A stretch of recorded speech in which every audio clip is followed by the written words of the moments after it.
যখন কোনো বান্দা সূরা ফাতিহার একটা করে আয়াত বলে আলহামদুলিল্লাহি রাব্বিল আলামিন, সঙ্গে সঙ্গে আল্লাহ জবাব দিয়ে বলেন হামিদানি আবদি, বান্দা তুই আমার প্রশংসা করলি। আর রহমানির রহিম যখন বলে আল্লাহ বলেন আসনা আলাইয়া আবদি। মালিক ইয়াউমিদ্দিন যখন বলে আল্লাহ বলেন মাজ্জাদানি আবদি।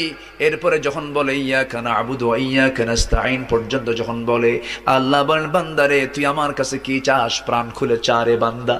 ইহদিনাস সিরাতাল মুস্তাকিম থেকে শুরু করে নিয়া ওয়ালাদ-দাল্লিন পর্যন্ত যখন বান্দা বলে তখন আল্লাহ বলেন বান্দা নামাজের মধ্যে এমন প্রেমের খেলা খেললি বান্দা, তুই যা চাইলি সব আমি আল্লাহ কবুল করলাম। ওই বান্দা যখন রুকুতে যায় আল্লাহ তখন অস্থির হন।